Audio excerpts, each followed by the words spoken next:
La historia que conocemos está escrita por los vencedores, pero a menudo está llena de secretos, fraudes y verdades a medias.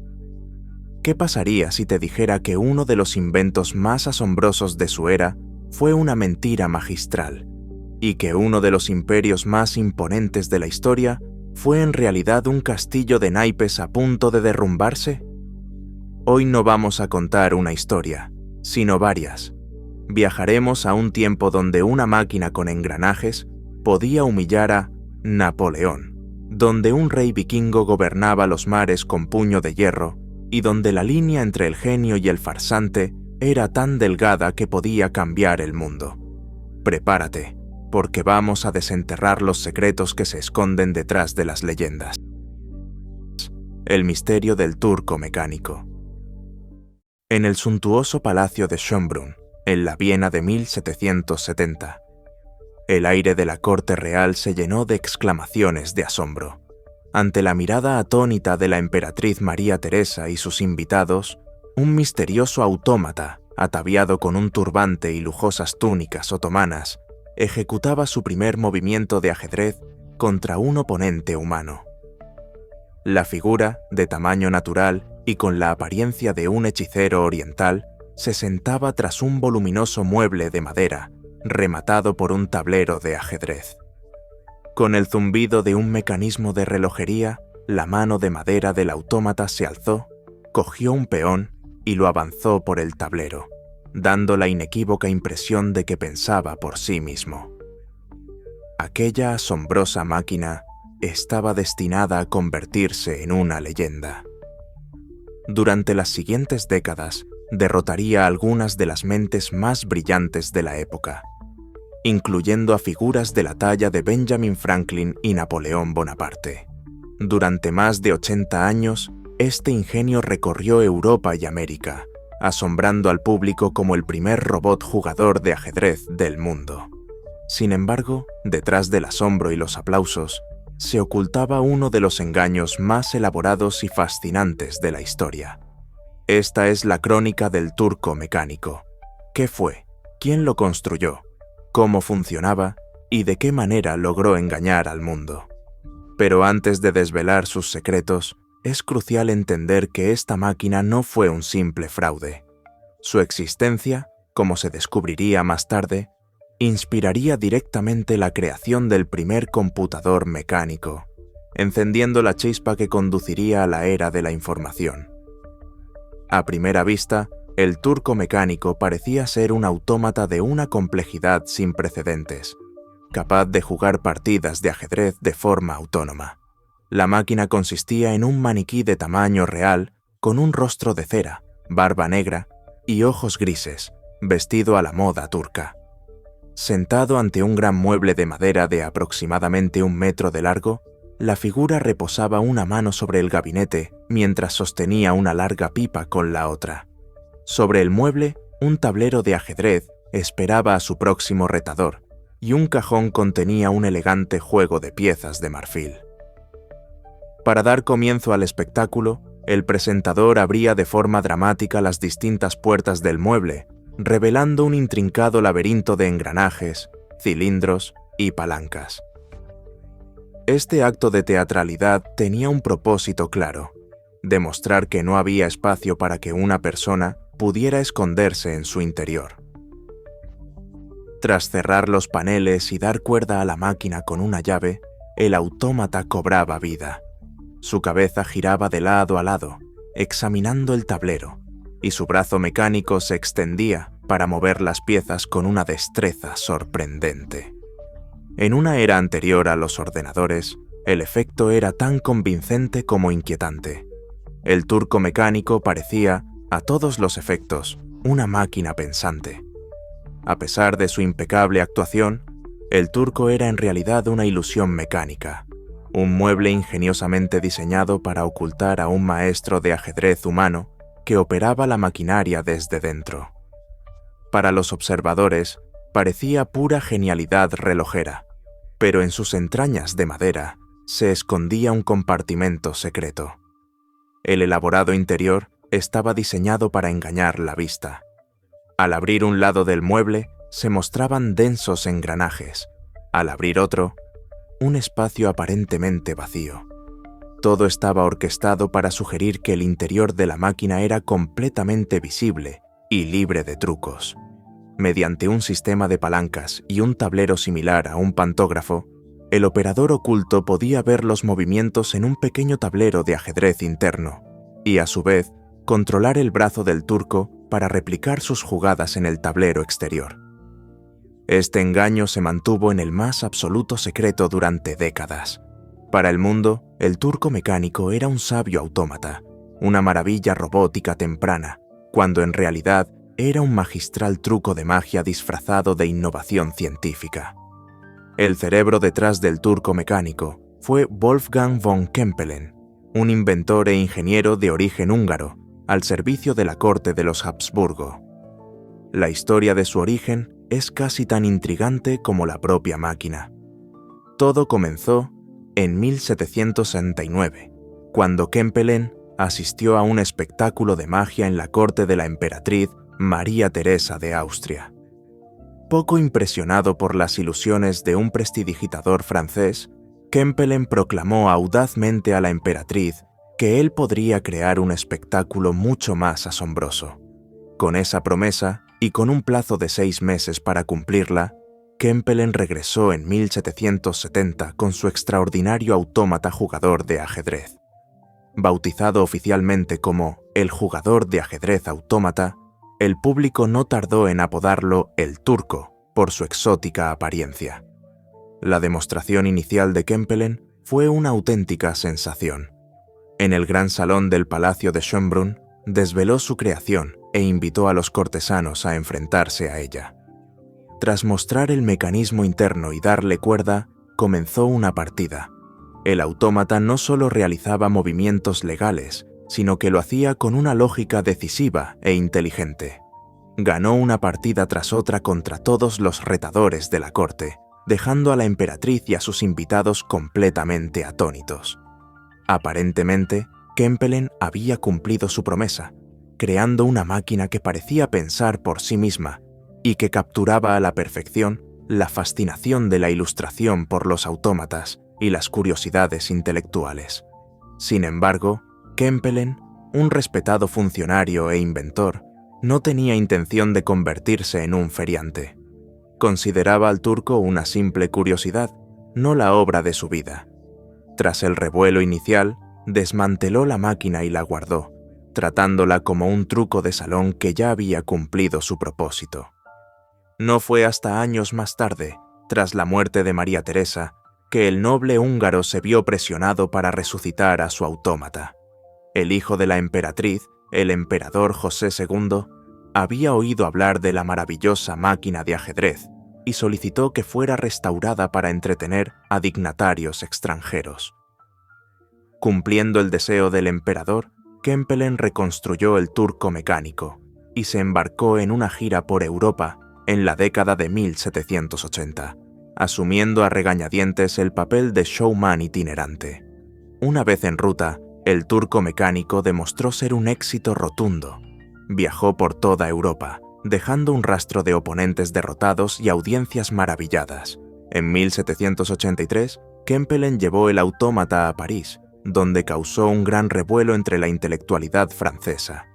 Fue allí donde uno de los padres fundadores de América, Benjamin Franklin, se sentó frente al inescrutable autómata. Franklin, un ávido entusiasta del ajedrez que en ese momento servía como embajador estadounidense, quedó fascinado por la destreza de la máquina mientras ésta lo derrotaba sin aparente esfuerzo.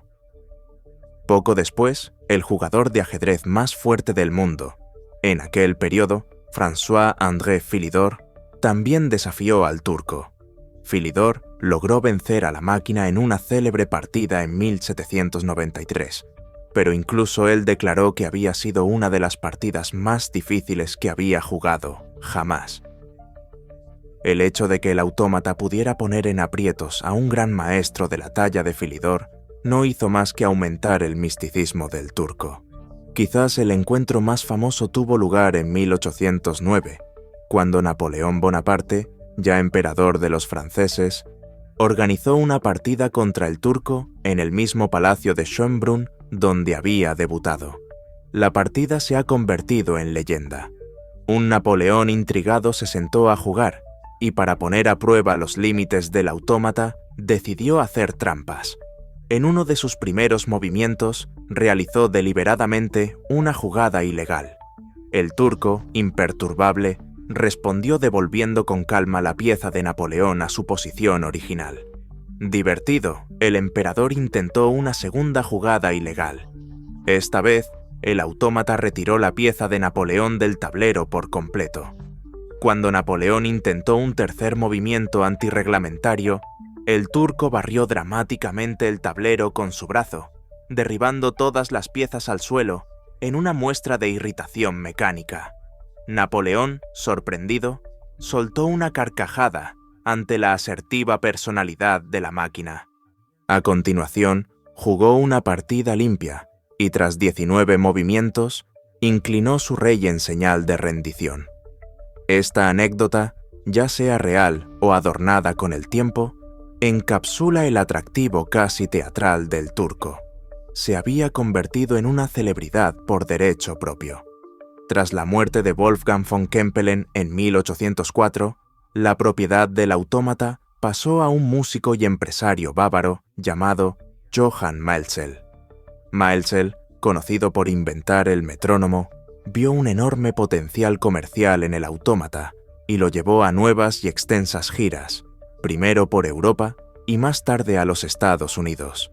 Bajo la gestión de Maelzel, el turco continuó su racha de victorias y en 1826 fue presentado al público estadounidense, que quedó igualmente hechizado por una máquina capaz de superar a la mente humana. Durante su gira americana, el famoso escritor Edgar Allan Poe lo vio en Richmond y quedó fascinado. En 1836, Poe escribió un ensayo titulado El jugador de ajedrez de Maelzel, en el que analizaba el funcionamiento de la máquina y deducía brillantemente que un ser humano debía estar oculto en su interior. Con el paso de los años, el secreto del turco fue celosamente guardado, pero eso no impidió que surgieran todo tipo de teorías. Algunos sugirieron que un mono entrenado operaba la máquina. Otros, que grandes figuras de la época, deseosas de jugar una partida de ajedrez anónima, se escondían en su interior. La imagen de Federico el Grande, rey de Prusia, metido en el gabinete para una partida de incógnito, resulta ciertamente peculiar. También se ha especulado que al menos uno de los operadores pudo haber sido una mujer, deseosa de competir contra las poderosas figuras masculinas de la época en un campo dominado por hombres. Aunque fascinantes, estas teorías nunca han podido ser confirmadas. La genialidad de Kempelen residía en el diseño del mueble, con sus paneles deslizantes y compartimentos falsos. Cuando el presentador abría las puertas de un lado para mostrar los engranajes, el operador se deslizaba silenciosamente a otro compartimento. Una vez cerradas las puertas, el operador se colocaba bajo el tablero de ajedrez. Dentro del oscuro gabinete, una vela o una lámpara de aceite proporcionaba la luz necesaria, y su humo era ingeniosamente ventilado a través del turbante de la figura, disimulado por el incienso que a menudo se quemaba en la sala. El mecanismo de relojería era real, pero su única función era producir sonidos y movimientos que vendieran la ilusión. El verdadero cerebro del autómata siempre fue una mente humana. El final del turco mecánico fue tan dramático como su vida. A finales de la década de 1830, durante una gira por Cuba, el operador del turco, William Schlumberger, cayó enfermo y murió, dejando a Maelzel sin su cómplice. Pocos meses después, en 1838, el propio Maelzel murió en el mar mientras regresaba a Europa. El famoso autómata quedó huérfano, embalado entre sus pertenencias. Fue vendido a un grupo de entusiastas de Filadelfia, liderado por el Dr. John Mitchell, médico personal de Edgar Allan Poe. Restauraron la ya envejecida máquina y la exhibieron unas cuantas veces más. Sin embargo, la novedad había empezado a desvanecerse y el turco comenzó a acumular polvo. Finalmente, fue donado a un museo en Filadelfia para su custodia. Allí permaneció en silencio hasta que la tragedia golpeó. El 5 de julio de 1854, un incendio arrasó el museo, envolviendo al turco en llamas. El legendario autómata fue destruido, poniendo fin a su carrera de 84 años. Irónicamente, solo después de su destrucción se reveló públicamente su secreto. El hijo del Dr. Mitchell, Silas Mitchell, sintió que, con la máquina desaparecida, ya no había razón para ocultar la verdad. En 1857 escribió una serie de artículos detallados explicando exactamente cómo el turco había sido operado por un humano. El gran misterio fue finalmente resuelto. Sin embargo, calificar al turco mecánico como un mero fraude sería subestimar su importancia. Este autómata dejó un legado inmenso. Estimuló conversaciones sobre la inteligencia artificial mucho antes de que existiera el término. Si una máquina podía imitar el pensamiento humano, ¿qué implicaba eso sobre la frontera entre el hombre y la máquina? La inspiración no solo alcanzó a los espectadores. En 1819, un joven matemático inglés llamado Charles Babbage observó jugar al turco en Londres. Babbage reconoció de inmediato que probablemente era un truco, pero la idea de una máquina calculadora que realmente pudiera jugar al ajedrez plantó una semilla en su mente. Comenzó a imaginar dispositivos mecánicos que pudieran realizar tareas intelectuales mediante un cálculo genuino, no una ilusión. Pocos años después, Babbage concibió su máquina diferencial y más tarde la máquina analítica, diseñando en esencia el primer ordenador mecánico de la historia. El propio Babbage reconoció al turco como una influencia temprana que le hizo reflexionar sobre si una máquina podría realmente pensar matemáticamente. De esta manera, el turco mecánico, una máquina pensante falsa, ayudó a impulsar el progreso real en la maquinaria de computación. Es quizás uno de los mayores efectos mariposa de la historia. Un ilusionista olvidado aburre a una emperatriz. Un noble promete crear algo mejor y construye un engaño tan cautivador que durante casi un siglo, el mundo se pregunta si un conjunto de engranajes puede pensar. Décadas más tarde, una de las mentes más grandes de la historia ve esa máquina, se da cuenta del fraude, pero se inspira en la pregunta. Ese hombre dedica su vida a crear máquinas que sí puedan calcular, y así, una elaborada mentira del siglo XVIII contribuyó, de forma accidental, a dar forma al mundo digital en el que vivimos hoy, el Imperio del Mar del Norte. En la orilla de una costa inglesa, las olas del Mar del Norte avanzaban inexorables hacia el trono del rey Canuto. Sentado majestuosamente, observaba cómo el agua se acercaba. Sus cortesanos, en un acto de adulación desmedida, le habían asegurado que su poder era tan absoluto que incluso la marea del océano se detendría ante su mandato.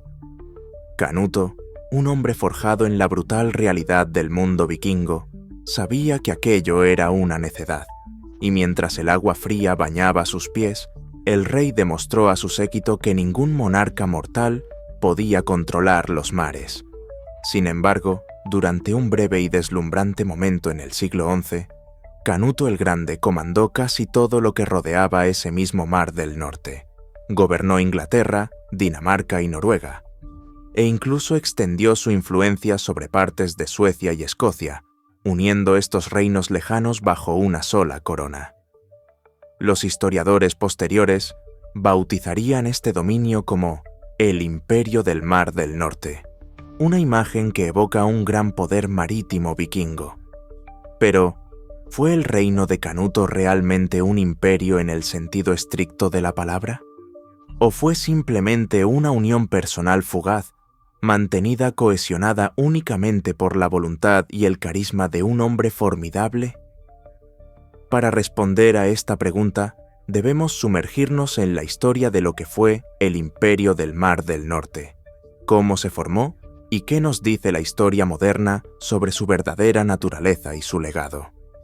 El término Imperio del Mar del Norte se refiere a la unión personal de los reinos de Inglaterra, Dinamarca y Noruega, bajo el gobierno de Canuto el Grande, a principios del siglo XI.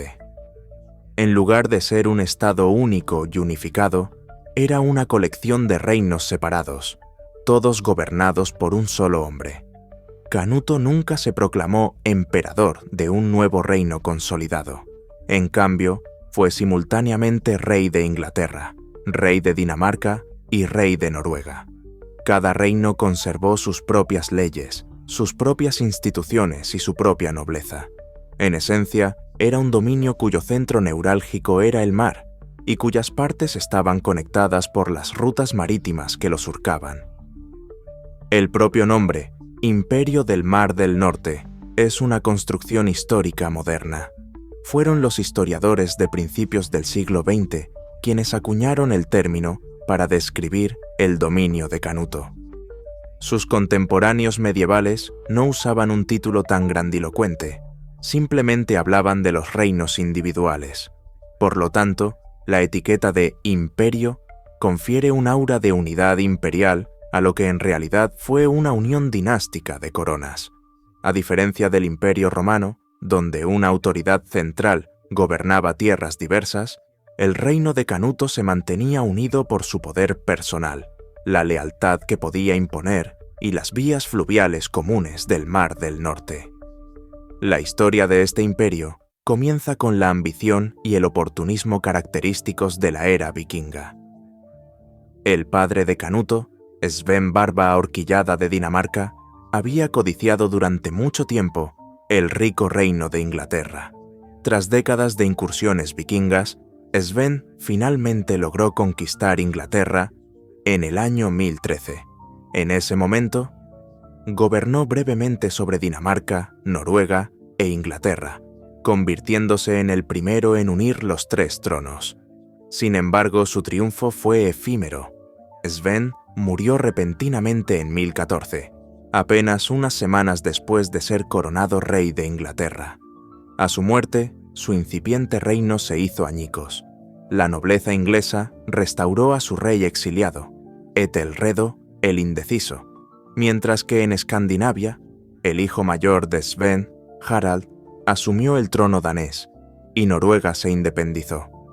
La idea de un reino que abarcara el Mar del Norte podría haber muerto allí mismo, pero el hijo menor de Sven, Canuto, no estaba dispuesto a dejar que la visión de su padre desapareciera.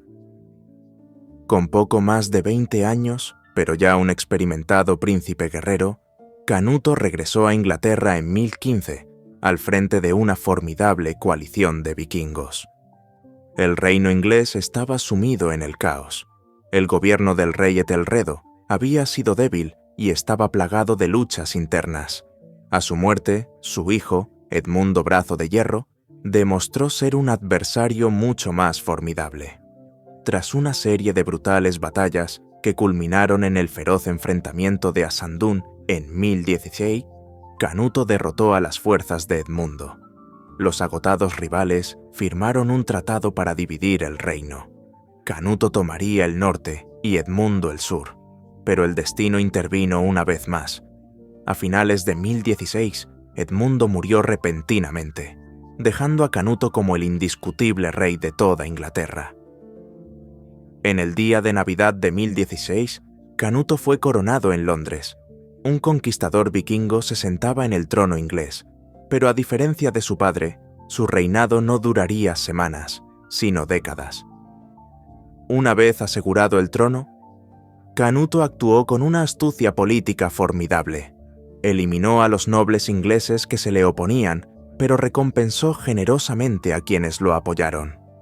Para fortalecer su legitimidad, en 1017 se casó con Emma de Normandía, la viuda del rey Etelredo, una alianza que no solo le conectaba con la antigua línea real, sino que también neutralizaba la amenaza normanda. Al mismo tiempo, mantuvo la lealtad de su ejército vikingo, pagándoles con enormes sumas de dinero recaudadas a través de un impuesto conocido como el Danegeld. Para 1018, con el reino pacificado y los daneses y anglosajones a regañadientes unidos bajo su gobierno, Canuto era plenamente reconocido como rey de Inglaterra. Gracias a su riqueza y a su eficiente administración, Inglaterra se convirtió en la joya de la corona de su incipiente dominio en el Mar del Norte. A menudo gobernaba desde Winchester y confiaba en experimentados consejeros anglosajones, demostrando que Inglaterra era la base de su poder.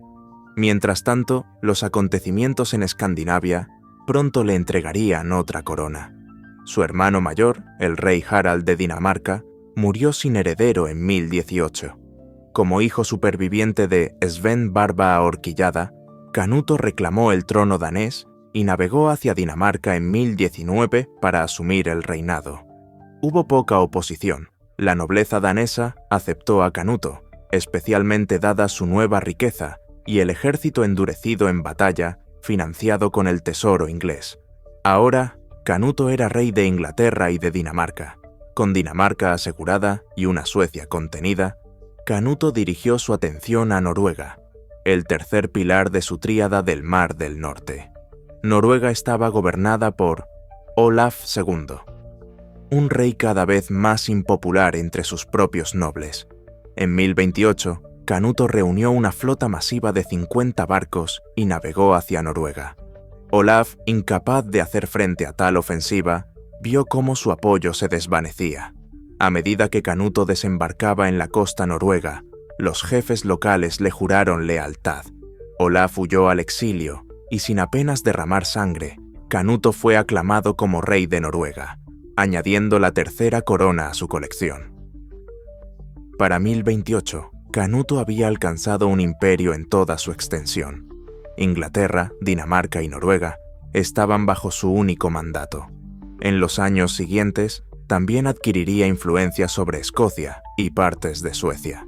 A principios de la década de 1030, Canuto se erigía en la cima del mundo del Mar del Norte como un coloso, un emperador norteño en todo, menos en el nombre. Gobernar un dominio tan vasto y diverso era un delicado acto de equilibrio.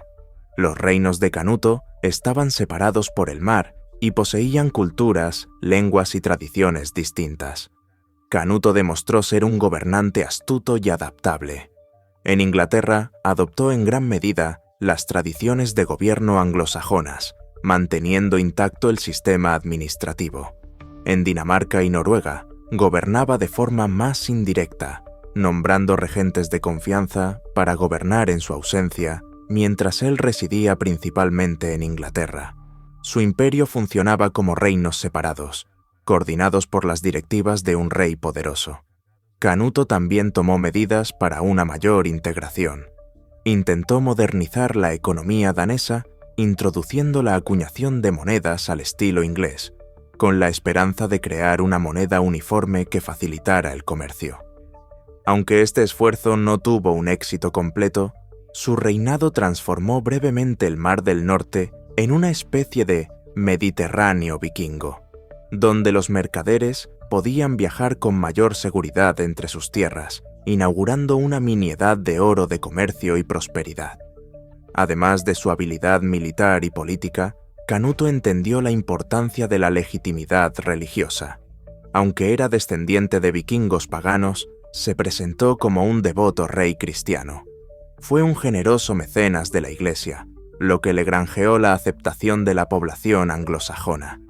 En Escandinavia, aceleró la cristianización de Dinamarca y Noruega, construyendo iglesias e instalando obispos.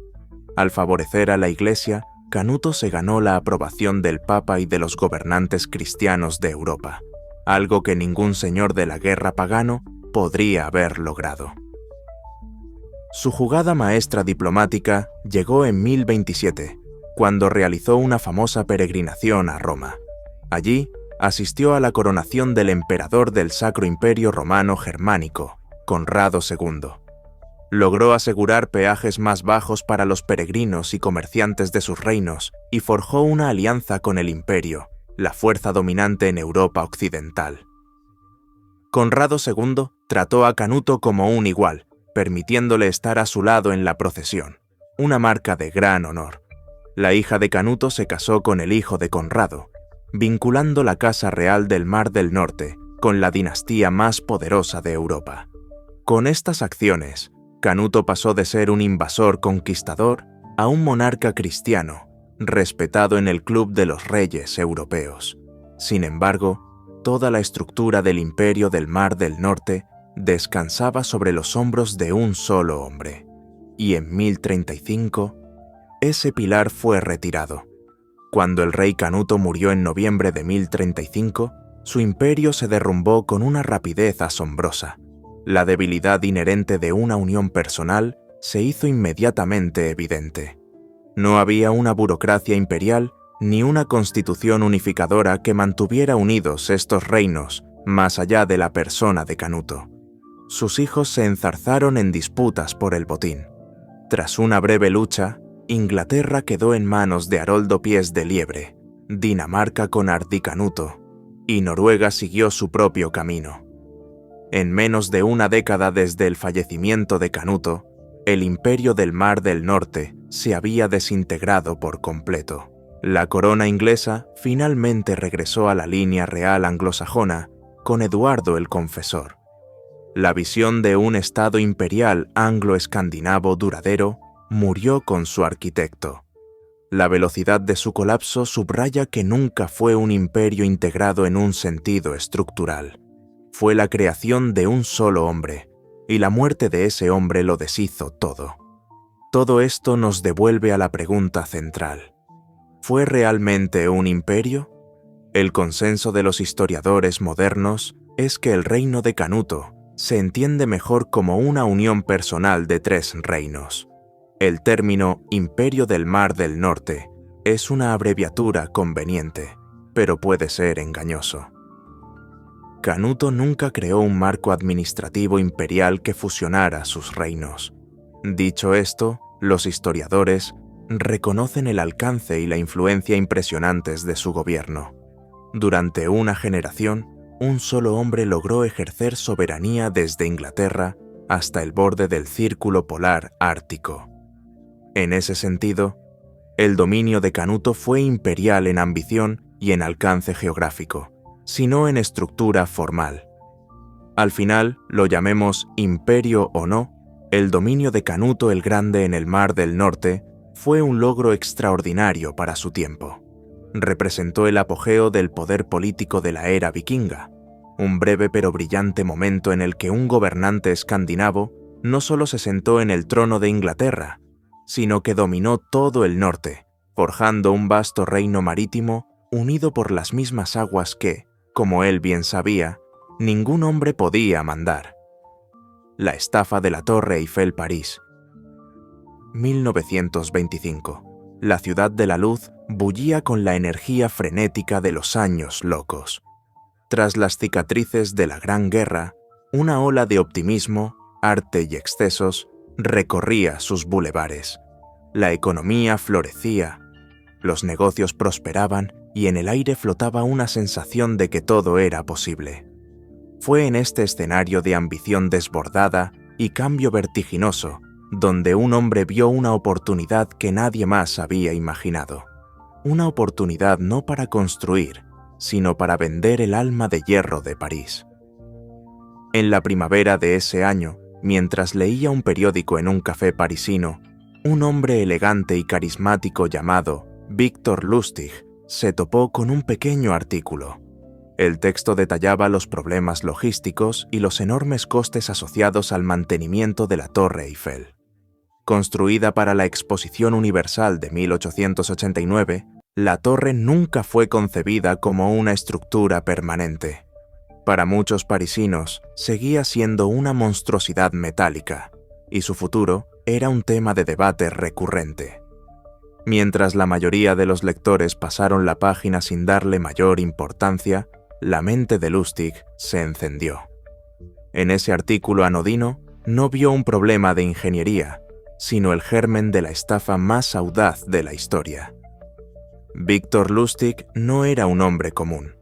Nacido en el seno del Imperio Austrohúngaro, era un aristócrata del engaño, un políglota consumado que se movía con la misma soltura en los salones de la alta sociedad que en los bajos fondos del crimen. Se jactaba de seguir un código de 10 mandamientos para el estafador, que incluían escuchar pacientemente, nunca parecer aburrido y dejar que la otra persona revele sus opiniones políticas, luego estar de acuerdo con ellas. Lustig no era un simple ladrón, era un psicólogo, un actor y un director de escena cuyo escenario era el mundo real y cuyos actores eran sus propias víctimas. Su genio residía en su habilidad para entender que la gente no compra un objeto, sino una historia, y la historia que estaba a punto de tejer sería su obra maestra. Con la idea firmemente arraigada en su mente, Lustig comenzó a prepararse con una meticulosidad digna de un estratega militar. Su primer paso fue crear una identidad impecable. Se hizo pasar por subdirector general del Ministerio de Correos y Telégrafos, el organismo gubernamental que en aquel entonces era responsable de la gestión de la Torre Eiffel.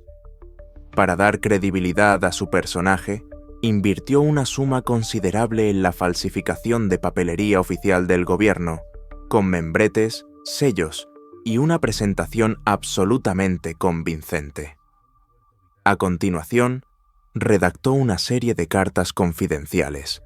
En ellas, invitaba a los 5 directores de las empresas de chatarra más importantes de París a una reunión discreta y de carácter urgente en uno de los lugares más prestigiosos de la ciudad, el Hotel de Crillon.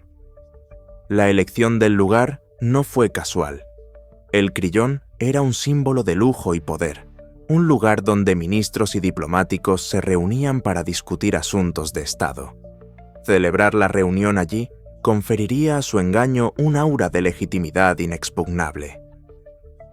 El día de la reunión, Lustig recibió a los 5 magnates del metal en una suite elegantemente decorada.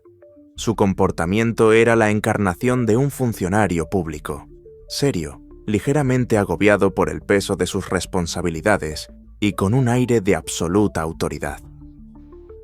Dejó que la tensión y la curiosidad crecieran en la sala antes de comenzar su discurso.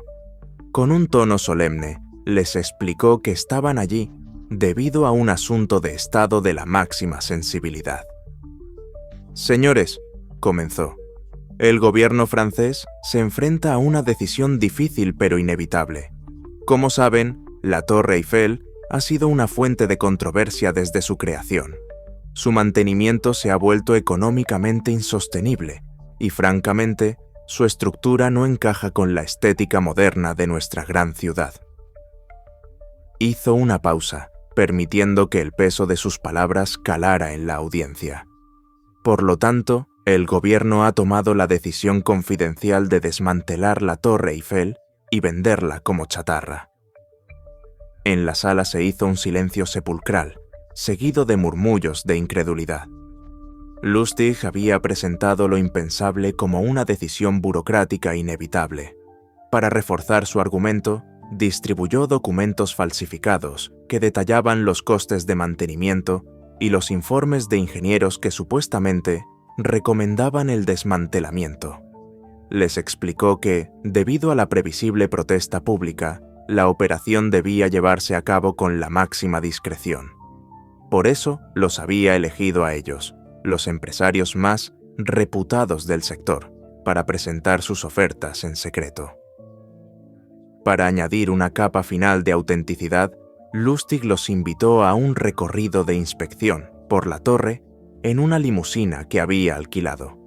Mientras paseaban por el monumento, observaba atentamente a sus víctimas, analizando sus reacciones, su lenguaje corporal, buscando al candidato perfecto. No buscaba al más inteligente, sino al más ambicioso y, sobre todo, al más inseguro. Y pronto lo encontró. Su nombre era André Poisson.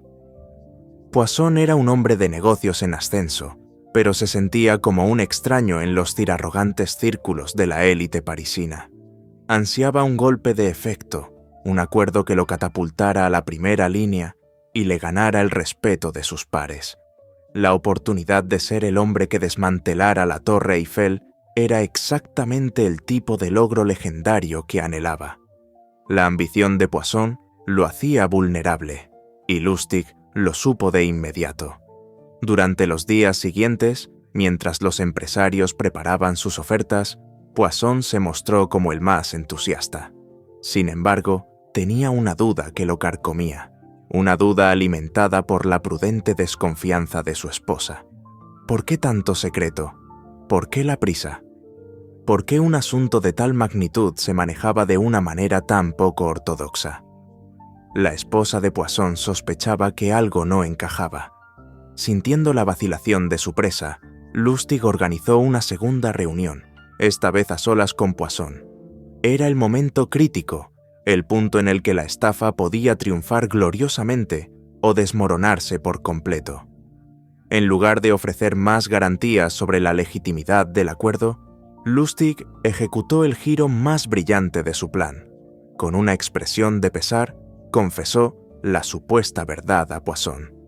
«Señor Poisson», dijo en voz baja, inclinándose hacia él con aire conspirador, «entiendo sus dudas. La vida de un funcionario del gobierno no es fácil.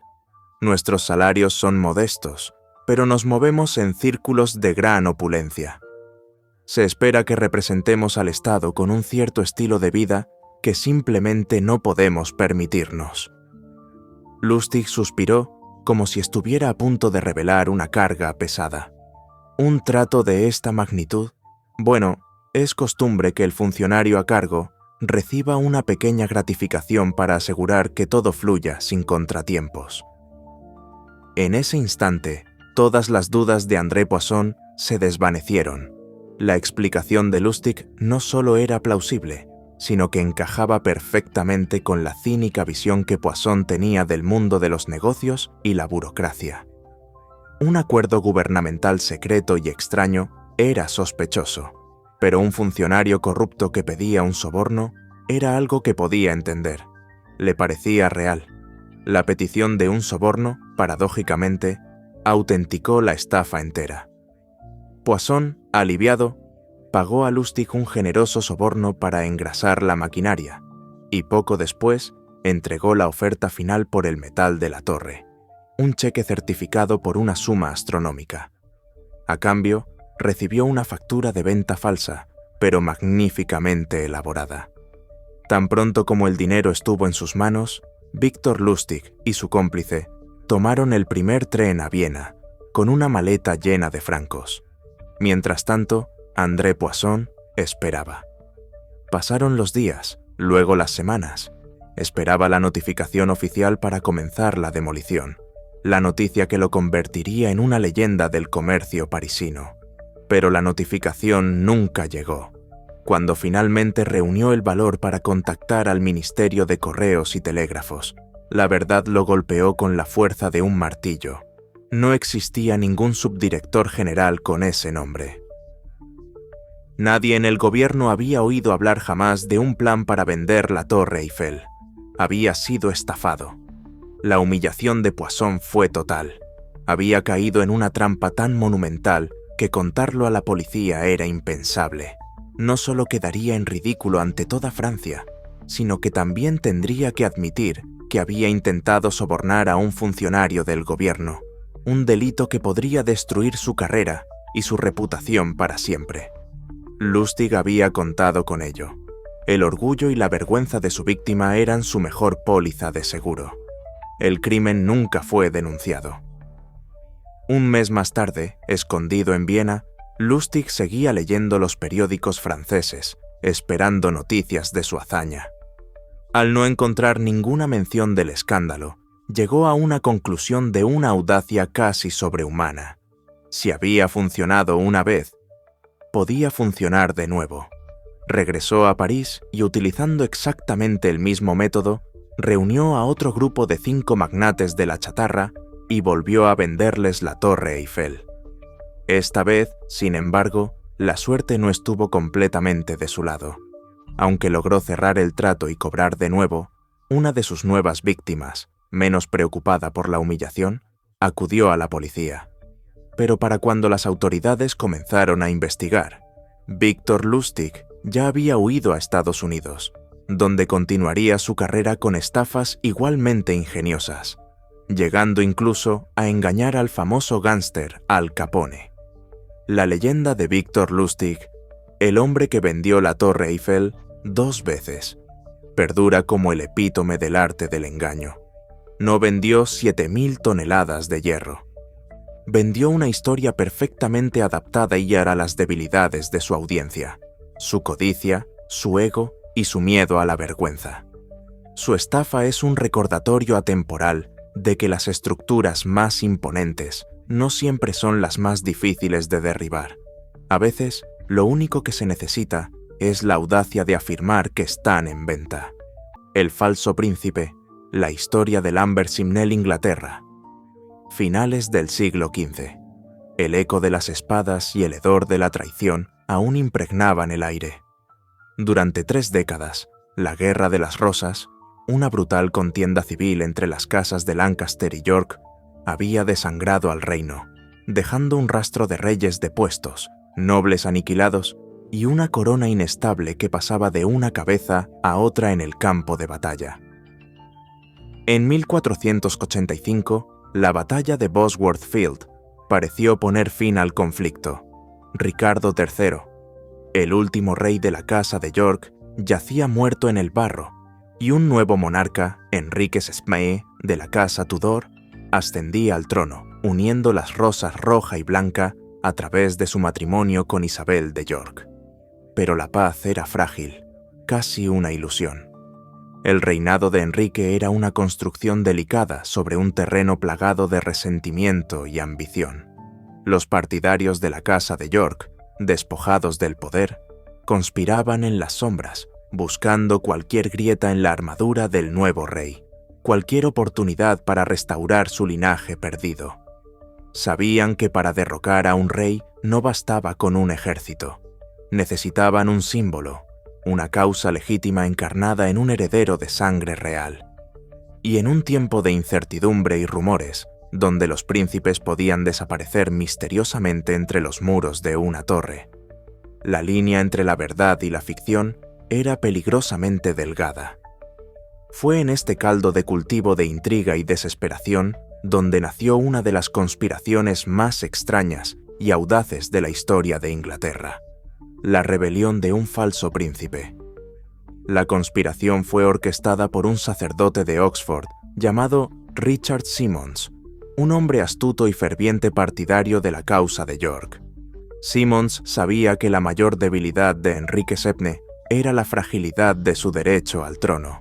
Por ello, su plan no era simplemente levantar un ejército, sino presentar a un pretendiente con una reclamación más fuerte, un príncipe perdido, que pudiera unificar a los descontentos y reclamar la corona como suya por derecho de nacimiento. El candidato ideal era Eduardo, conde de Warwick. Era el joven sobrino de los 2 reyes anteriores de la Casa de York, Eduardo IV y Ricardo III. Su sangre era innegablemente real y para muchos, su derecho al trono era superior al de Enrique. Consciente de esta amenaza, una de las primeras acciones de Enrique VII como rey fue encerrar al verdadero Warwick, que entonces tenía solo 10 años, en la Torre de Londres. Oficialmente, estaba bajo la protección del rey. En realidad, era un prisionero político, oculto de la vista del público y neutralizado como posible rival. La reclusión de Warwick, sin embargo, creó una oportunidad. Al estar fuera de la vista, su apariencia era un misterio para la mayoría de la población. ¿Quién podría jurar reconocer al verdadero conde? Simmons encontró la pieza central de su plan en un niño de su propia tutela, un muchacho de unos 10 u 11 años, llamado Lambert Simnel. Simnel no tenía ni una gota de sangre noble. Era hijo de un carpintero, un organero o un comerciante. Los detalles de su origen son tan oscuros como el complot en el que se vio envuelto. Pero el niño poseía una cualidad invaluable. Era educado, de modales refinados, y según se dice, guardaba cierto parecido físico con la familia York. Para Simmons, era arcilla perfecta para moldear. Comenzó un riguroso proceso de adiestramiento. Día tras día, Simmons instruía a Simnel en los modales de la corte. Le enseñaba la etiqueta real, la genealogía de las grandes familias de Inglaterra y los detalles íntimos de la vida en la corte de York. El niño aprendió a comportarse no como un plebeyo, sino como un príncipe criado en el lujo y el poder. La transformación fue tan convincente que el propio Simnel parecía creerse el papel que le habían asignado. Inicialmente, el plan de Simmons era que Simnel se hiciera pasar por Ricardo de Shrewsbury, el más joven de los dos príncipes de la Torre, los hijos de Eduardo IV, que habían desaparecido misteriosamente tras ser encerrados por su tío Ricardo III. Sin embargo, cuando comenzaron a circular rumores de que el conde de Warwick había muerto en la torre o que había escapado, Simmons cambió de estrategia. Hacerse pasar por Warwick era más creíble. El destino de los príncipes era una incógnita, pero el de Warwick era, en teoría, verificable. Reclamar que Warwick había escapado era una historia más potente que resucitar a un príncipe que la mayoría daba por muerto. Con su príncipe falso ya preparado, Simmons puso en marcha la siguiente fase de su plan. En 1487 llevó a Lambert Simnel a Irlanda. La elección no fue casual. Irlanda era un bastión del sentimiento pro-yorkista. La autoridad de Enrique VII allí era débil, y la nobleza local, liderada por el poderoso conde de Kildare, Gerald Fitzgerald, guardaba un profundo resentimiento hacia el nuevo régimen Tudor.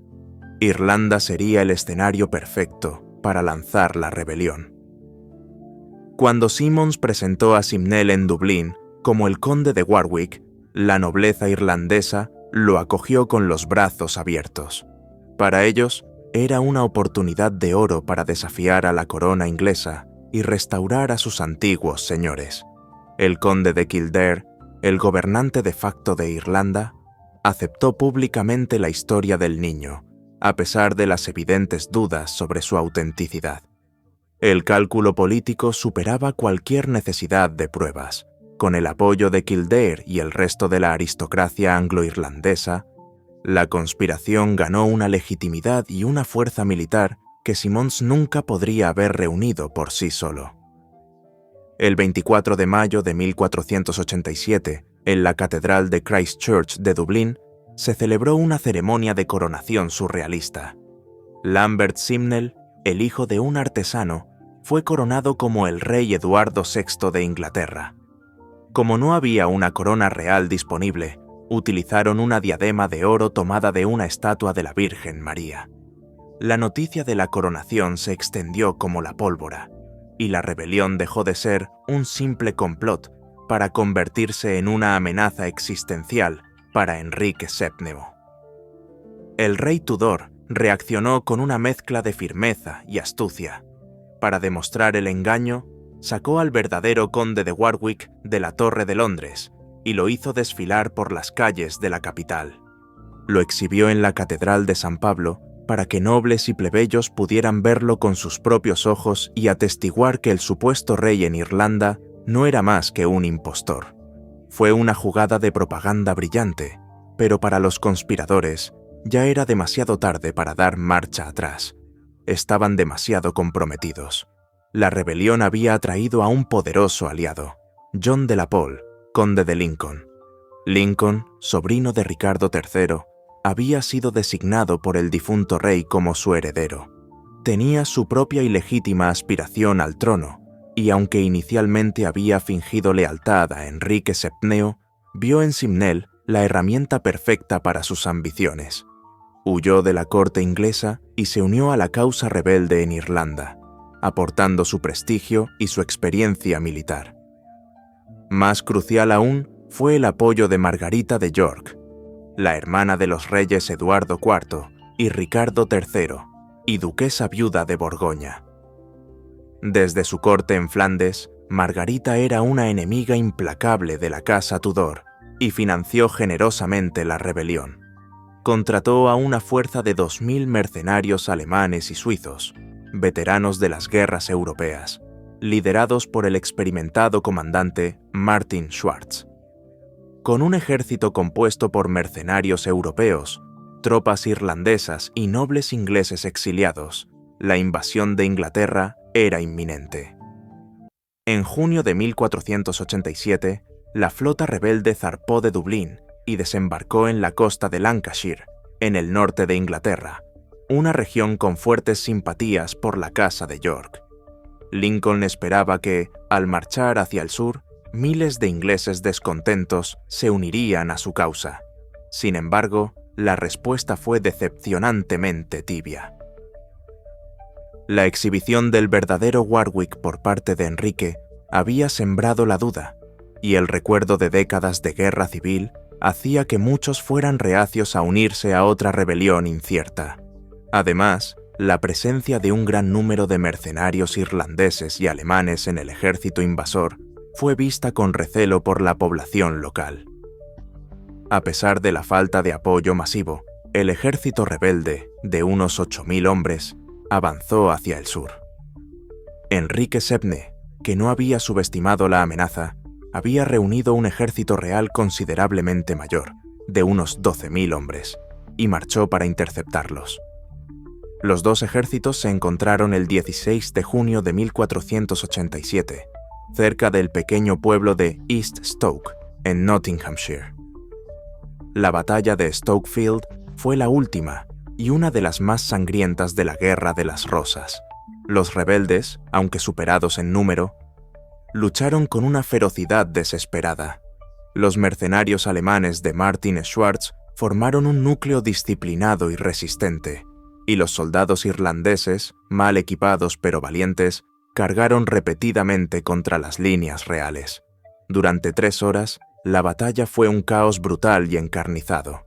Sin embargo, la superioridad numérica y el liderazgo de Enrique VII finalmente se impusieron. El ejército rebelde fue aplastado. La masacre fue terrible. El conde de Lincoln, luchando hasta el final, murió en el campo de batalla, llevándose consigo las últimas esperanzas de la Casa de York. Martin Schwarz y la mayoría de sus mercenarios cayeron junto a él. Casi la mitad del ejército rebelde, unos 4000 hombres, perecieron en la contienda. El sacerdote Richard Simonds fue capturado. La rebelión había sido ahogada en sangre. En medio del caos y la carnicería, el joven Lambert Simnel también fue capturado. Ahora, el destino del falso rey estaba en manos de Enrique VII. Según las leyes de la guerra y la traición, el niño debería haber sido ejecutado sin vacilar. Era el símbolo de una rebelión que había costado miles de vidas y había amenazado con sumir a Inglaterra de nuevo en la guerra civil. Pero Enrique VII, en una decisión que reveló su genialidad política, eligió un camino diferente. En lugar de crear un mártir, decidió ridiculizar la conspiración. Reconoció que Simnel no era más que un peón, una marioneta en manos de hombres más poderosos. Ejecutar a un niño no demostraría su fuerza, sino su inseguridad. Así que, en un acto de clemencia calculada, perdonó la vida a Lambert Simnel. El destino del niño que había sido coronado rey fue asombrosamente mundano. Enrique VII lo llevó a la corte y le dio un trabajo humilde: pinche en las cocinas reales. El niño que había usado una corona robada de una estatua ahora se dedicaba a girar el asador de la carne. Con el tiempo, debido a su buen comportamiento, Simnel fue ascendido a cetrero del rey, una posición de mayor confianza. Vivió el resto de su vida en la oscuridad, muriendo de causas naturales muchos años después. Su mentor, Richard Simonds, también fue perdonado, pero condenado a cadena perpetua en una prisión episcopal. Enrique había desmantelado la rebelión no solo con la espada, sino con el desdén. Al perdonar a Simnel y darle un trabajo servil, transformó al temible pretendiente al trono en una anécdota, un chiste en la corte. Demostró que la gran amenaza de York no era más que un niño de cocina. Fue un golpe maestro de propaganda que consolidó su poder mucho más eficazmente que cualquier ejecución. La historia de Lambert Simnel, el falso príncipe, se convirtió en una lección sobre la locura de la ambición y la astucia de un rey que supo que, a veces, el perdón puede ser un arma mucho más afilada que el hacha del verdugo. El imperio de Palmira, de la reina Zenobia. En el corazón del desierto sirio, a medio camino entre el mar Mediterráneo y el río Éufrates, se alzaba una ciudad de una opulencia casi mítica, Palmira. Durante el siglo III después de Cristo, no era un simple oasis, sino una encrucijada del mundo. Sus imponentes columnatas de piedra dorada se extendían por kilómetros, flanqueando las rutas por las que transitaban las caravanas cargadas con las riquezas de dos mundos: seda de China, especias de la India, incienso de Arabia y los productos manufacturados de Roma convergían en sus bulliciosos mercados. Palmira era un puente de piedra y arena entre Oriente y Occidente, una ciudad cosmopolita y fabulosamente rica que prosperaba bajo la protección, aparentemente estable, del Imperio Romano. Pero más allá de sus muros, el imperio se desmoronaba. El siglo III fue una era de caos, una crisis existencial que amenazaba con fracturar el mundo romano para siempre. Emperadores ascendían y caían con una rapidez vertiginosa, a menudo asesinados por sus propias tropas tras reinar apenas unos meses. Hordas de bárbaros cruzaban las fronteras del Rin y el Danubio, saqueando y quemando a su paso. La economía se hundía en una espiral de inflación y devaluación, y en las provincias occidentales, un imperio galo, separatista, ya se había desgajado del control de Roma. El coloso que había dominado el mundo conocido estaba herido, paralizado por la guerra civil y la anarquía. Fue en este escenario de desintegración y oportunidad donde una mujer extraordinaria vio la posibilidad no solo de sobrevivir, sino de forjar su propio destino. Una mujer cuya ambición, inteligencia y audacia la llevarían a desafiar el poder de Roma y a construir, aunque brevemente, un imperio propio. Su nombre era Zenobia, la reina guerrera de Palmira. La ascensión de Palmira no comenzó con Zenobia, sino con su esposo, un noble local llamado Septimio Odenato. Odenato era un hombre de una inmensa habilidad política y militar. Mientras Roma se consumía en sus luchas internas, la frontera oriental quedaba peligrosamente expuesta a su enemigo más formidable, el Imperio Sasánida de Persia. En el año 260 ocurrió una catástrofe sin precedentes. El emperador romano Valeriano fue derrotado y capturado en batalla por el rey persa Sapor I, una humillación que resonó por todo el imperio. En este vacío de poder, Odenato se convirtió en el baluarte de Roma en Oriente. Con su ejército palmireno, compuesto por arqueros expertos y una temible caballería pesada acorazada conocida como catafractos, no solo detuvo el avance persa, sino que llegó a saquear la capital sasánida, Ctesifonte.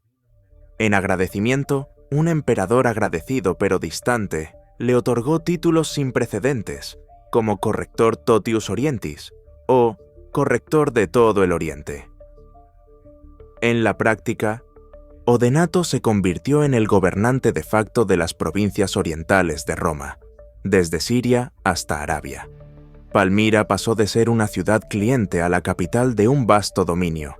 A su lado, siempre presente, estaba su segunda esposa, Zenobia. Las crónicas la describen como una mujer de una belleza cautivadora, de tez oscura, ojos negros penetrantes y una inteligencia formidable. Se decía que era descendiente de la propia Cleopatra, y ciertamente compartía con la reina egipcia una ambición sin límites y una astucia política fuera de lo común. No era una simple consorte. Zenobia cazaba, cabalgaba y marchaba junto a sus soldados. Hablaba múltiples idiomas, incluidos el griego, el latín y el egipcio, y participaba activamente en el gobierno del reino de su esposo. Era una socia en el poder, esperando su momento. Ese momento llegó en el año 267, de forma súbita y violenta. Odenato y su hijo mayor fueron asesinados mientras regresaban de una campaña militar. Las circunstancias del magnicidio siguen siendo un misterio. Algunas fuentes culpan a una disputa familiar, otras susurran que fue una conspiración orquestada desde una Roma celosa del creciente poder de su vasallo. Fuera cual fuese la causa, Zenobia reaccionó con una velocidad y una determinación implacables. No hubo tiempo para el luto ni la vacilación.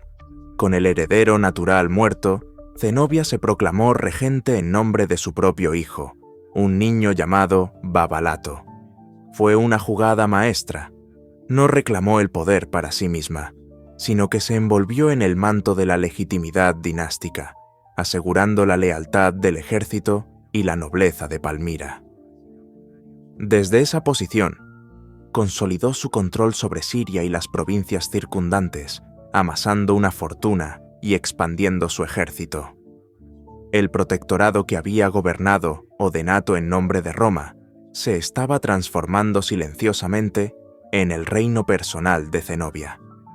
La reina miraba el estado del mundo y veía a un imperio romano postrado, incapaz de proteger sus propias fronteras. ¿Era su deber, como sucesora de Odenato, simplemente mantener el orden en Oriente para un amo lejano y débil? ¿O era esta la oportunidad histórica de crear algo nuevo, un imperio oriental independiente que pudiera heredar el manto de la civilización en la región?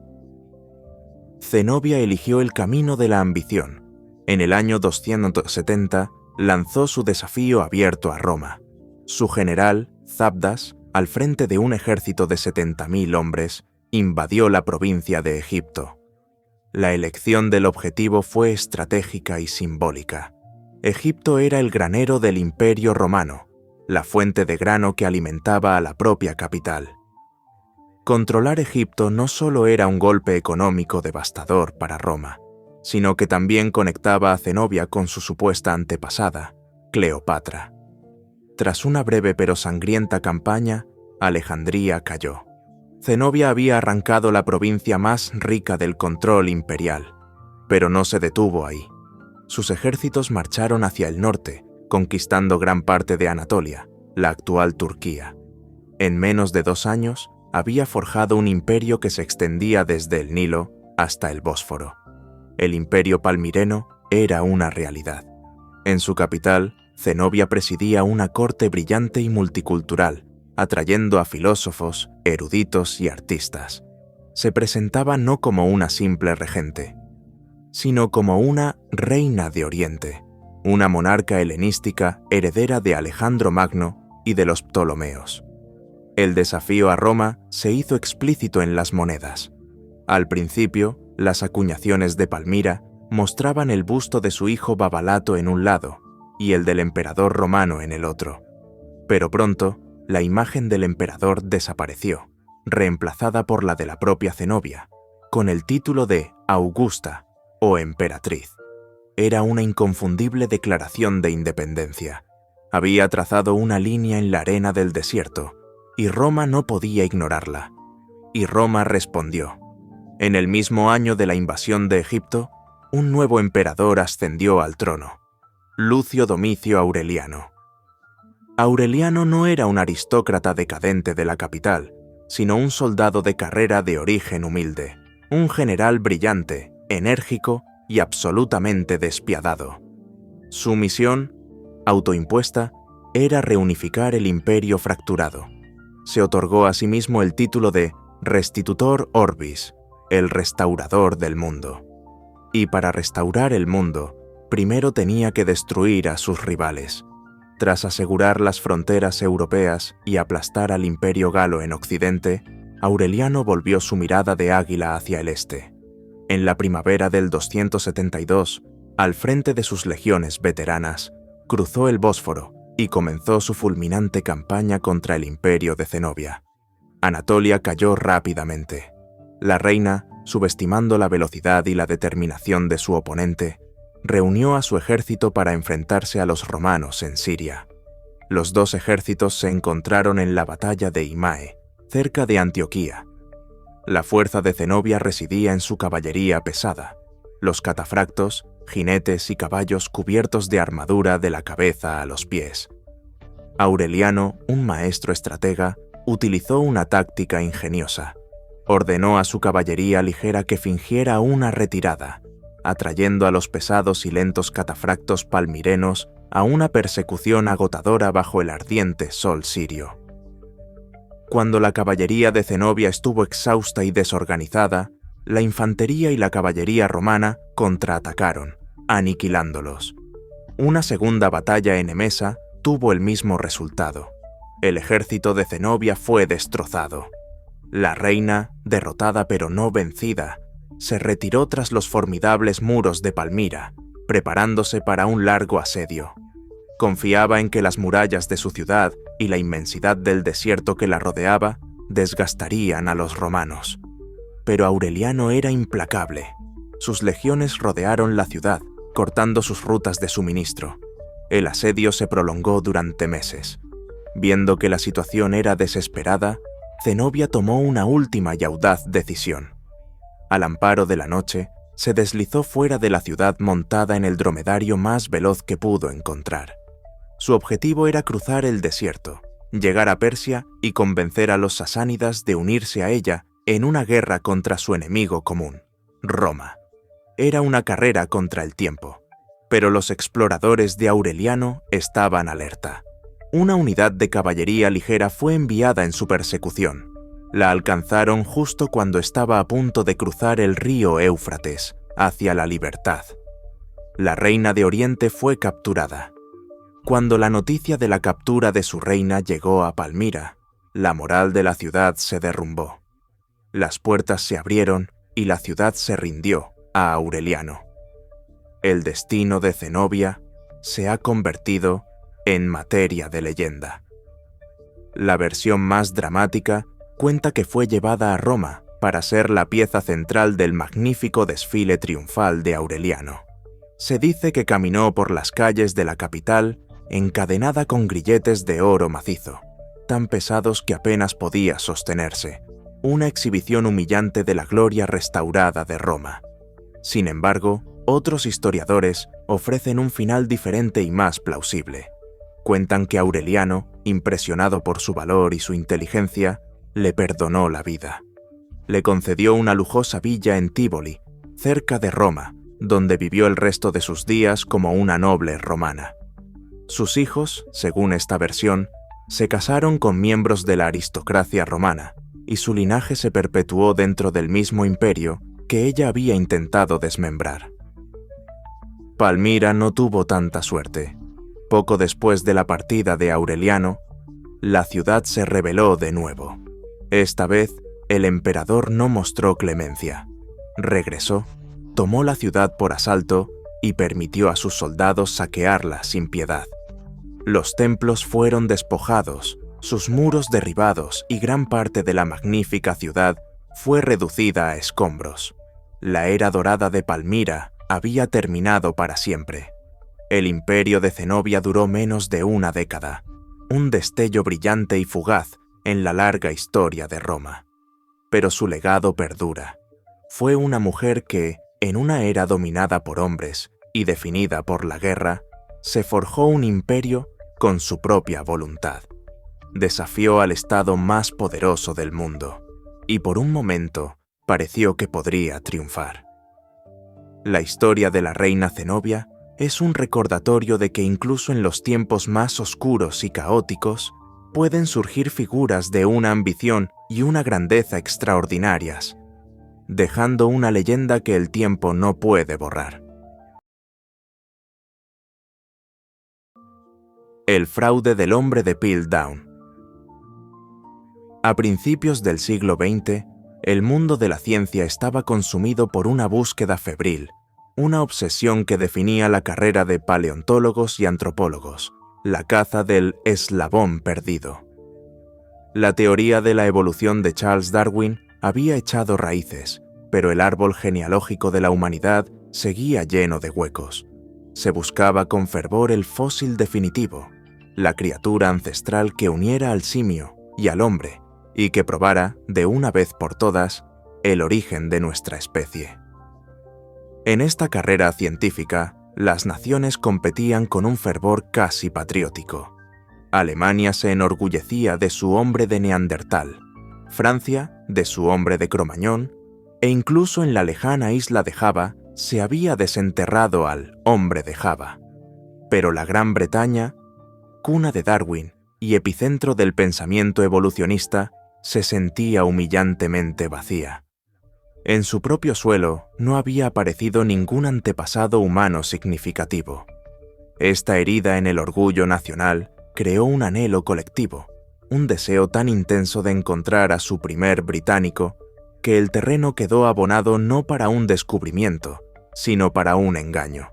La historia de este engaño comienza en un lugar improbable, un tranquilo y fangoso pozo de grava en la campiña de Sussex, cerca del pueblo de Piltdown, y su protagonista no fue un afamado académico de Cambridge u Oxford, sino un abogado rural y geólogo aficionado llamado Charles Dawson.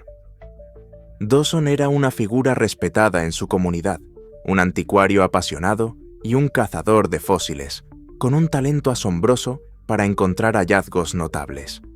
Su ambición, sin embargo, superaba con creces los límites de su parroquia. Anhelaba el reconocimiento de la élite científica de Londres. En 1912, tras varios años de excavaciones intermitentes en el pozo de grava, Dawson anunció que había encontrado algo extraordinario. Presentó varios fragmentos de un cráneo que, según él, pertenecían a un homínido, hasta ahora desconocido. Los fragmentos craneales eran sorprendentemente modernos en su forma y grosor, sugiriendo un cerebro grande y desarrollado. Pero el hallazgo más desconcertante vino después: una mandíbula, encontrada en el mismo estrato geológico, que era inequívocamente simiesca.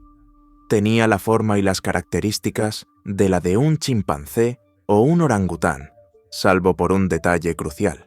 Los molares presentaban un desgaste plano, similar al de los humanos, en lugar del desgaste afilado típico de los simios. La combinación era, a la vez, extraña y perfecta. Un cráneo humanoide con una mandíbula de simio. Era, literalmente, la encarnación del eslabón perdido que todos estaban buscando. Dawson llevó sus hallazgos a la máxima autoridad del país en la materia, Arthur Smith Woodward, un eminente paleontólogo y conservador del Museo de Historia Natural de Londres. Woodward, un hombre de ciencia riguroso pero profundamente inmerso en las teorías de la época, quedó fascinado. La criatura de Piltdown encajaba a la perfección con la teoría predominante en Gran Bretaña, que el desarrollo del cerebro había sido el primer paso en la evolución humana, precediendo a la modernización de otras características como la mandíbula. Juntos, Dawson y Woodward continuaron las excavaciones, a las que ocasionalmente se unía un joven sacerdote y paleontólogo francés llamado Pierre Teilhard de Chardin. Pronto, aparecieron más hallazgos que parecían confirmar la autenticidad del descubrimiento. El más significativo fue un diente canino, también de aspecto simiesco, que encajaba con la mandíbula. El rompecabezas parecía completarse.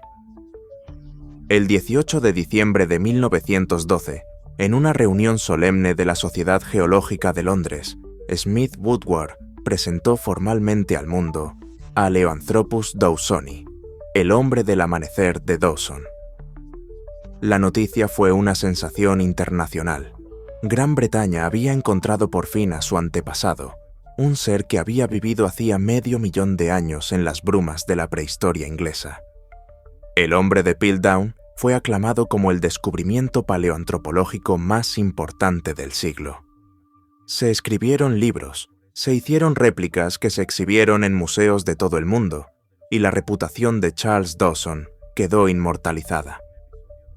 Para añadir más intriga a la historia, el célebre creador de Sherlock Holmes, Sir Arthur Conan Doyle, que vivía cerca de Piltdown y era un entusiasta de los fósiles, visitó el yacimiento en varias ocasiones. La ironía de que el maestro de la deducción lógica estuviera tan cerca del escenario de un fraude monumental no pasaría desapercibida para las generaciones futuras.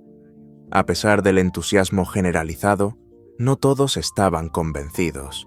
Desde el principio, algunos científicos, especialmente en Estados Unidos y Francia, expresaron serias dudas. ¿Cómo podía una mandíbula tan primitiva pertenecer a un cráneo tan avanzado? El encaje entre ambos era anatómicamente inverosímil. El desgaste de los molares parecía artificial. Sin embargo, estas objeciones fueron en gran medida ignoradas o desestimadas con arrogancia por el establishment científico británico. El hombre de Piltdown era su descubrimiento y lo defendieron con un fervor casi dogmático. Para acallar a los escépticos, en 1915, Dawson anunció el hallazgo de un segundo yacimiento, a unos 3 kilómetros del primero, donde habían aparecido más fragmentos de cráneo y otro molar que confirmaban las características del primer hallazgo. Este Piltdown II pareció ser la prueba definitiva. Cualquier duda restante fue barrida por la conveniencia de esta nueva evidencia. Un año después, en 1916, Charles Dawson murió, llevándose a la tumba cualquier secreto que pudiera tener. Durante las siguientes 4 décadas, el hombre de Piltdown ocupó un lugar de honor en los libros de texto sobre la evolución humana. Se convirtió en un pilar fundamental, aunque problemático, en la comprensión de nuestros orígenes. Los nuevos descubrimientos de homínidos en África y Asia, como los Australopithecus, presentaban un patrón evolutivo muy diferente, con cuerpos que se volvieron bípedos antes de que el cerebro se expandiera. Pero la influencia de Piltdown era tan grande que estos hallazgos a menudo se interpretaban a la luz del hecho de que el cerebro había sido lo primero.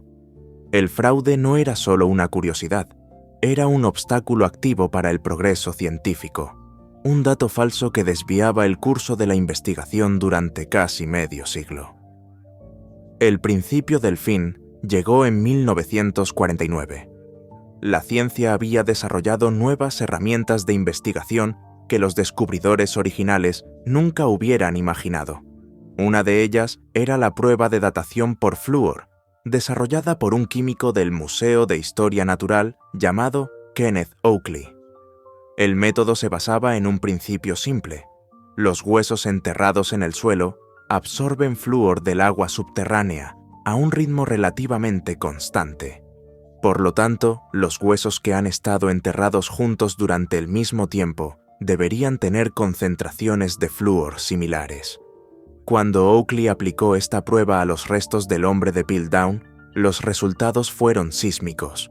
El cráneo tenía una concentración de flúor consistente con una gran antigüedad, pero la mandíbula y los dientes apenas contenían flúor. Eran, sin lugar a dudas, modernos. El cráneo y la mandíbula no podían proceder del mismo individuo ni de la misma época. La base del descubrimiento se había desmoronado. El hombre de Piltdown no era una criatura ancestral, era una quimera, un ensamblaje artificial de huesos de diferentes edades. Esta revelación desencadenó una investigación forense exhaustiva en 1953, liderada por Oakley junto con los científicos Joseph Weiner y Wilfrid Legros Clark. Lo que descubrieron al examinar los huesos bajo el microscopio fue la escalofriante anatomía de un fraude deliberado y meticuloso. El cráneo, aunque antiguo, resultó ser el de un ser humano medieval, de no más de 600 años de antigüedad. La mandíbula pertenecía a un orangután moderno. Los huesos no solo habían sido seleccionados, sino modificados con una destreza escalofriante. Los dientes habían sido limados con una lima metálica para simular el patrón de desgaste humano. Las marcas microscópicas de la herramienta eran inconfundibles. Para dar a los huesos una apariencia de antigüedad y hacer que coincidieran en color, el falsificador los había teñido con una solución de sales de hierro y bicromato de potasio, un proceso químico que imitaba la mineralización natural. Incluso los artefactos encontrados en el yacimiento como una extraña herramienta de hueso tallada que fue apodada el bate de cricket, resultaron ser un fraude. Era un hueso de fémur de elefante prehistórico, tallado con un cuchillo de acero. El fraude no había sido un simple error, sino una obra de arte del engaño, ejecutada con paciencia y un considerable conocimiento de anatomía, geología y química. El 19 de noviembre de 1953, el Museo de Historia Natural de Londres anunció oficialmente al mundo que el hombre de Piltdown era un fraude deliberado. La noticia conmocionó a la comunidad científica y al público. El descubrimiento que había llenado de orgullo a una nación durante 40 años era, en realidad, su mayor vergüenza científica. La pregunta inevitable era, ¿quién lo hizo? El principal sospechoso, por supuesto, era Charles Dawson. Él fue el único individuo presente en todos y cada uno de los descubrimientos. Tenía la ambición, el conocimiento y, sobre todo, la oportunidad. La mayoría de los historiadores hoy creen que Dawson fue el principal, si no el único, artífice del engaño, un hombre desesperado por la fama que decidió fabricar el descubrimiento que la naturaleza se negaba a proporcionarle. Sin embargo, a lo largo de los años han surgido otras teorías. Algunos han señalado a su joven ayudante, Teilhard de Chardin, aunque la mayoría lo considera una víctima más. Otros han tejido teorías más elaboradas, sugiriendo que el fraude fue una broma maliciosa de un colega de museo, Martin Hinton, que supuestamente guardaba rencor a Smith Woodward. Incluso se ha llegado a sugerir a Sir Arthur Conan Doyle, quien, como espiritista, podría haber querido ridiculizar al establishment científico materialista. Pero ninguna de estas teorías ha sido respaldada por pruebas contundentes. El misterio del autor definitivo del hombre de Piltdown sigue, en parte, sin resolverse. El legado del hombre de Piltdown es profundo y duradero. Es la historia de cómo el deseo de creer, el orgullo nacional y la ambición personal pueden cegar incluso a las mentes más brillantes. Desvió el estudio de la evolución humana durante décadas y sirvió como una lección brutal sobre la importancia del escepticismo, el rigor científico y la necesidad de cuestionar cualquier hallazgo, por muy perfectamente que encaje en nuestras teorías preconcebidas. Se convirtió en el cuento con moraleja por excelencia de la ciencia, un recordatorio de que los mayores monstruos no siempre son los que se esconden en el pasado prehistórico, sino a veces los que se ocultan en el corazón humano. El breve imperio de Alejandro Magno. La historia está plagada de imperios forjados con sangre y hierro, construidos a lo largo de generaciones de pacientes conquistas y consolidados por una burocracia implacable. Se expanden como manchas de aceite, lentos, metódicos e inexorables. Pero de vez en cuando, la historia es testigo de algo diferente. Un imperio que no se expande, sino que estalla. Una explosión de conquista tan rápida, tan vasta y tan ligada a la voluntad de un solo hombre, que parece desafiar las leyes de la política y la guerra. Este fue el imperio de Alejandro Magno. En poco más de una década, un joven rey de un reino secundario en la periferia del mundo griego partió de su hogar con un pequeño ejército y aplastó al mayor imperio que el mundo había conocido. Desde las costas de Grecia hasta las llanuras de la India, desde los desiertos de Egipto hasta las montañas de Afganistán, su nombre se convirtió en sinónimo de victoria. Creó un dominio que abarcaba 3 continentes y unía a docenas de pueblos bajo una sola autoridad, la suya. Sin embargo, este coloso, forjado a la velocidad de la espada, resultó ser tan frágil como el aliento de su creador. Tras su repentina muerte, el imperio más grande del mundo se desintegró casi de la noche a la mañana, devorado por la ambición de los mismos hombres que le habían ayudado a construirlo. Su historia, por tanto, plantea una pregunta fundamental. ¿Fue su creación un verdadero imperio una nueva y duradera estructura mundial? ¿O fue simplemente la sombra fugaz de un hombre extraordinario, una anomalía histórica tan brillante como efímera? La historia de Alejandro comienza no con él, sino con su padre, Filipo II de Macedonia. Filipo fue el arquitecto del poder macedonio. Heredó un reino atrasado y dividido, acosado por sus vecinos, y lo transformó en la principal potencia militar de Grecia. Creó un ejército profesional formidable, perfeccionando la falange macedonia y armándola con la sarisa, una pica de casi 6 metros de largo que convertía a sus formaciones en un erizo de acero impenetrable. Con este ejército sometió a las orgullosas pero divididas ciudades-estado griegas y soñó con un objetivo aún mayor: una guerra de venganza panhelénica contra el odiado imperio persa. Filipo preparó el escenario, forjó el arma y escribió el primer acto, pero no viviría para ver el resto de la obra. En el año 336 a.C., en la boda de su propia hija, fue asesinado por uno de sus guardaespaldas. En el caos que siguió, su hijo de 20 años, Alejandro, actuó con una velocidad y una crueldad que definirían su reinado. Eliminó a todos sus rivales al trono. Aseguró la lealtad del ejército y aplastó sin piedad una rebelión de las ciudades griegas, arrasando la ciudad de Tebas como una advertencia brutal para el resto. En cuestión de meses, el joven rey no solo había asegurado el legado de su padre, sino que lo había hecho suyo. Ahora, el sueño de conquistar Persia era su propia obsesión. En la primavera del 334 a.C., Alejandro cruzó el Helesponto hacia Asia Menor con un ejército de unos 40.000 hombres. Lo que estaba a punto de intentar era, en apariencia, una locura. El imperio persa, gobernado por el gran rey Darío III, era el Goliat del mundo antiguo. Se extendía por millones de kilómetros cuadrados, poseía recursos casi ilimitados y podía movilizar ejércitos que empequeñecían a la fuerza de Alejandro.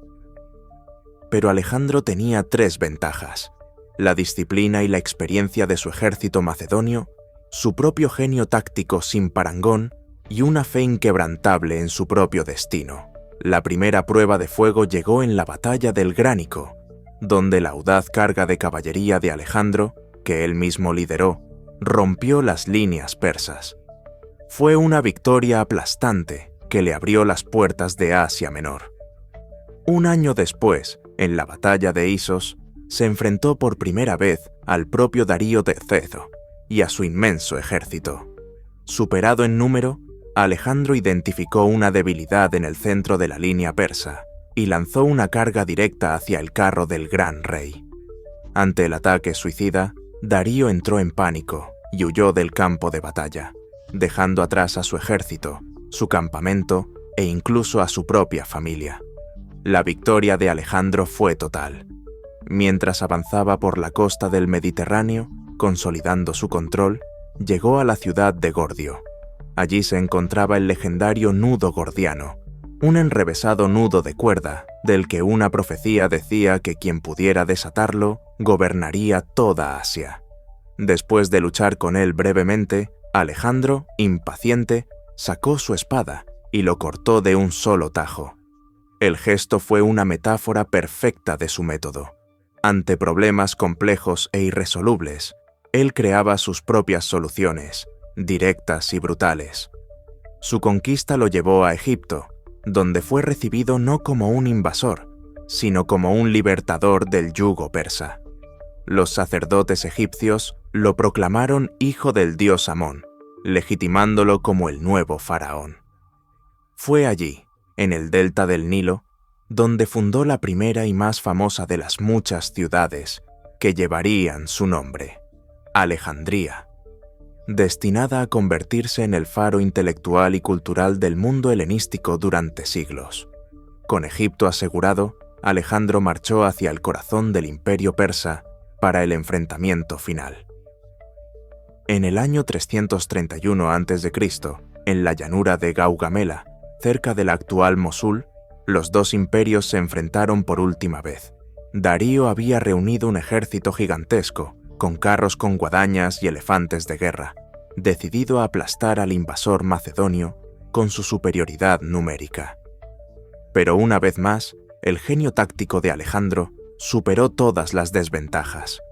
Utilizando una formación oblicua y una carga de caballería perfectamente sincronizada, abrió una brecha en las líneas persas y, de nuevo, cargó directamente hacia Darío. Y, de nuevo, el gran rey huyó. La batalla se convirtió en una masacre, y el poder del imperio persa quedó destruido para siempre. Darío fue asesinado poco después por sus propios sátrapas, y Alejandro se proclamó su sucesor. Persiguió a los asesinos y les dio un funeral de estado a su antiguo enemigo. No se veía a sí mismo como un simple destructor, sino como el heredero legítimo de la dinastía persa. Aquí es donde la historia de Alejandro da un giro fascinante. Su objetivo no era simplemente imponer un gobierno griego sobre un pueblo sometido. Su visión era mucho más radical.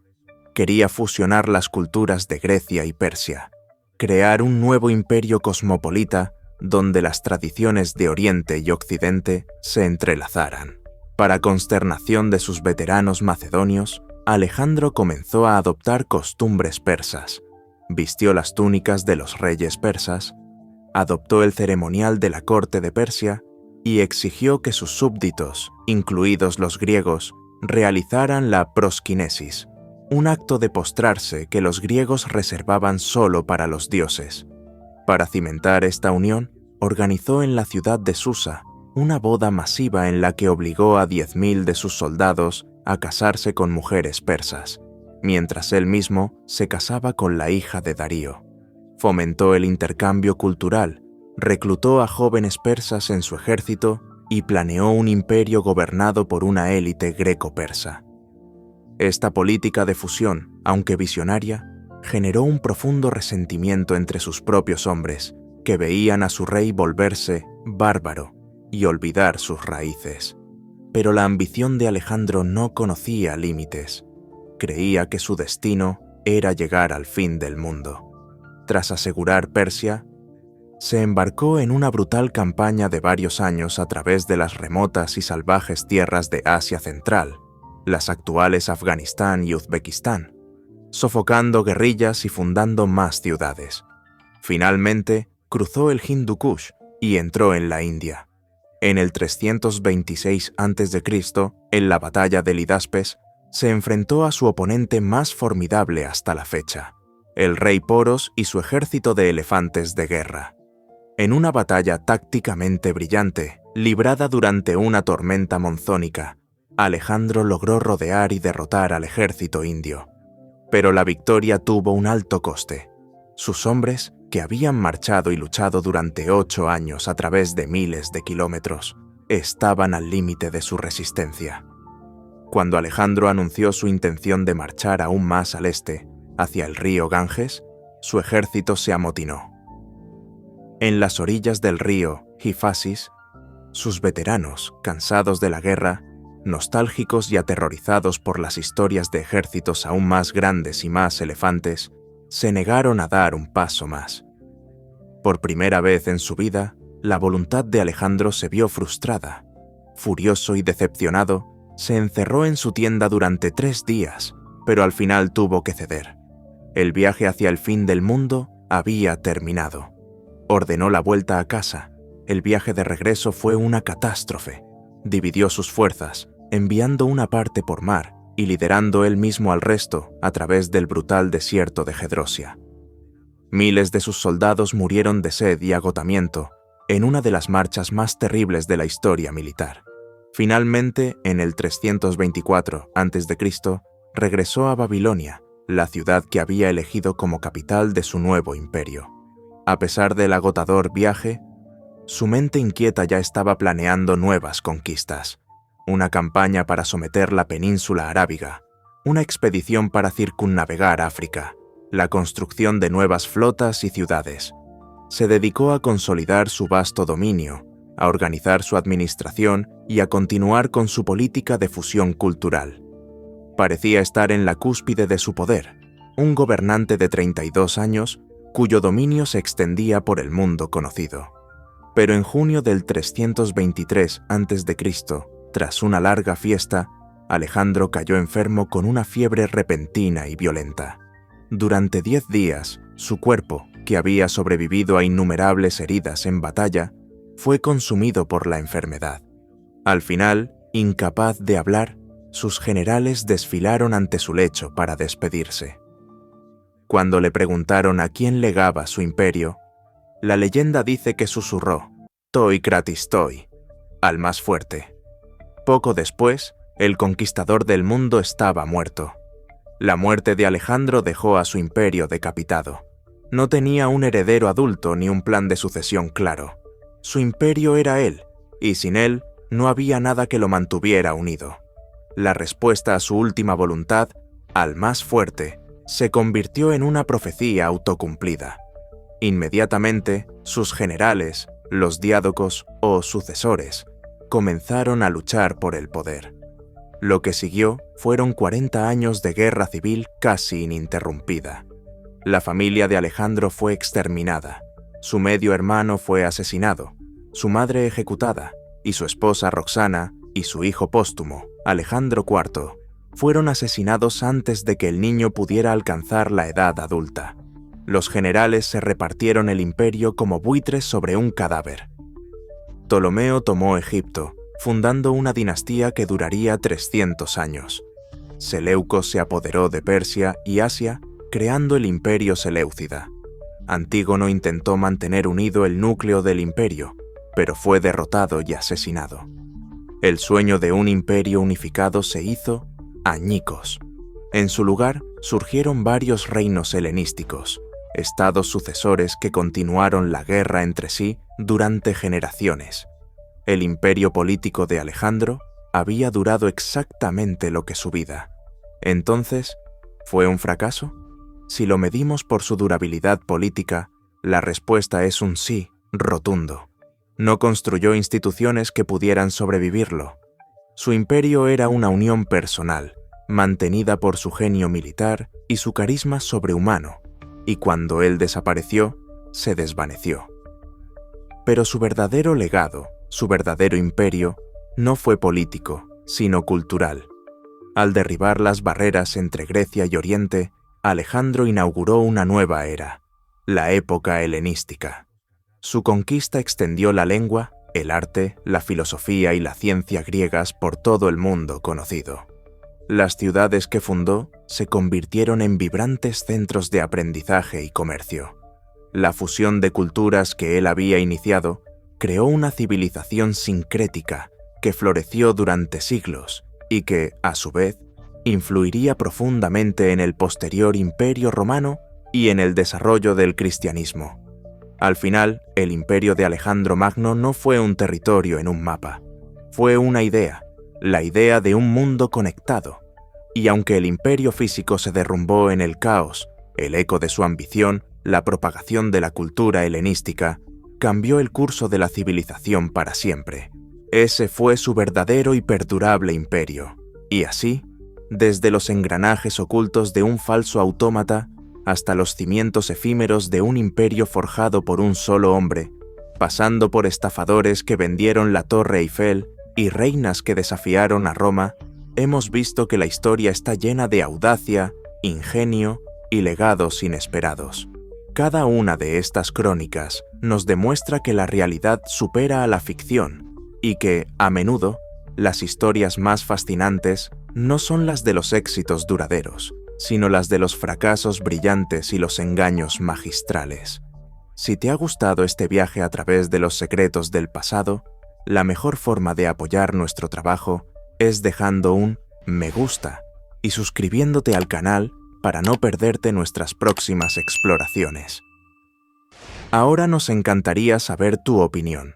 De todas estas historias, ¿cuál te ha impactado más y por qué?